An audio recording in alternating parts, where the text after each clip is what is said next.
Hey, real quickly, I got an email about my terrain paints. He said my terrain paints aren't working.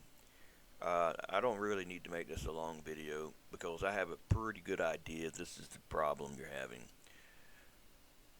So you go to your terrain painter, and in your terrain painter you got the resolution. These resolutions, whatever yours is set to, and if you're on Industrial Valley, I know those are 1024 by 1024, 1024 by 1024, 1024 by 1024, right? So if you look here at the possible materials you can use, you got base, normal, roughness, ambient occlusion, and height, right? Right. So each one of these has a base texture. Each one of those have a macro texture, and each one of these have a detail texture. You do not have to use a macro and a detail if you don't want to. If you want to only make a base texture, that's fine. But what you got to know is whatever you got it set to here, and once it's in here, you can't change it. Or if you do have others that are working, it's going to do like this. Here's what it's going to do. If you change that after the fact, now you'd have to go back and find all your materials and change all the scaling of the base materials to 2K instead of 4K. If you were, so you can't do it after the fact. Then if just one of your textures is doing that, then what's very likely is, and I tell you this: take all the stuff out of all of them. Take everything out. Take it all out. In fact, I'll show you a quick way to test something and see if it's going to work. I'll make a new material, and I'm just going to call this test.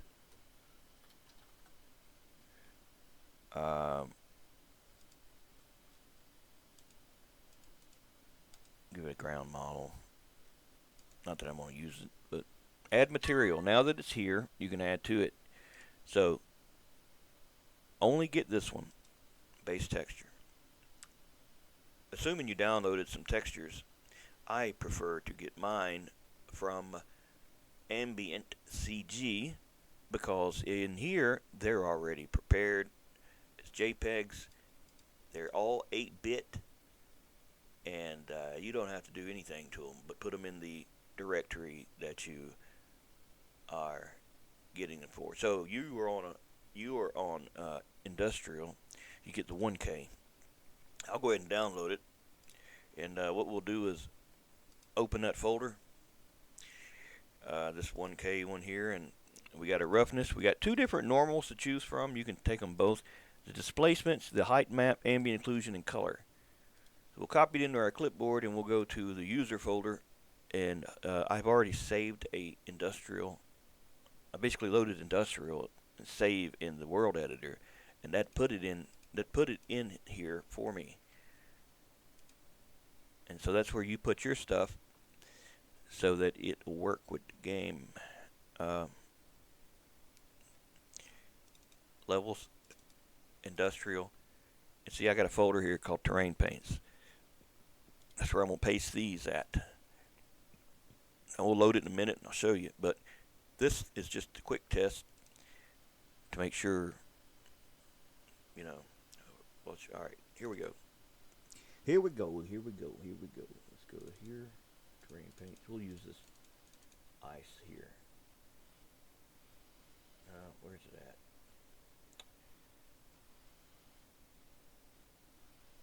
Where's the one?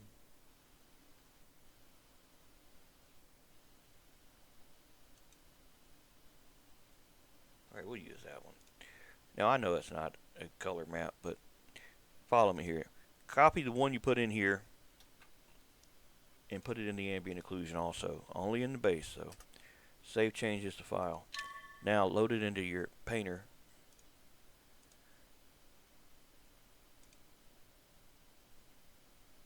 And you know you didn't put a number on yours, so don't pick that one. I don't know why the game does that, where it makes a texture then matches another texture with a number on it. I don't know what's up with that, but point is you ain't supposed to have to do that. Don't worry about that. I'm saying don't worry about it. Don't mess with it. Leave those alone.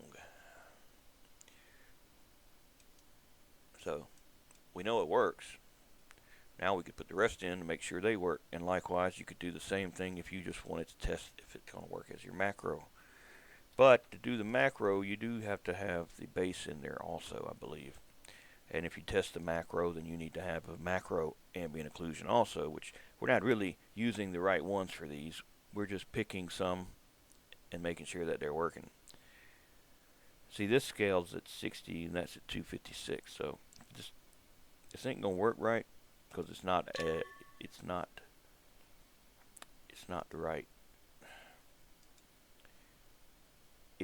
right thing. It needs to be different. Don't worry about that. Forget that. We don't worry about that anyway. You probably ain't fooling with anything but the base color anyhow. So,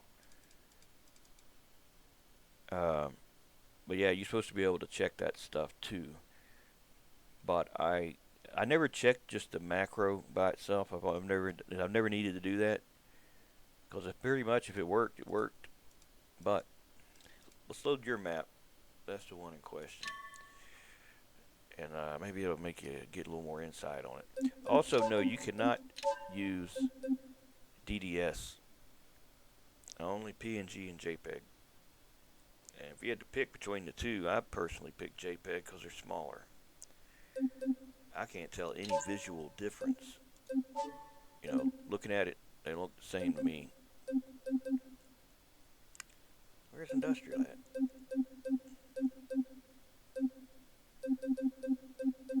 There it is. Yeah, these are 1K. And yeah, also, if you download from Polyhaven, which is probably what my video was from, I believe it's their site that their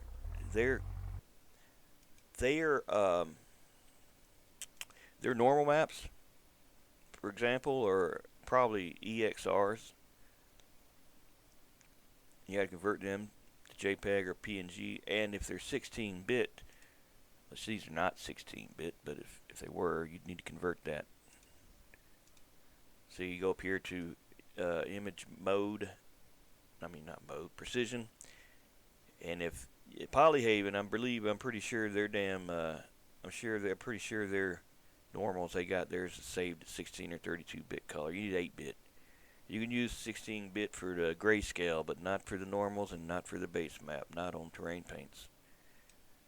So yeah, you probably need to do that too. The EXRs won't even let you pick those anyway, so you don't have to worry about accidentally picking them. It won't let you pick them.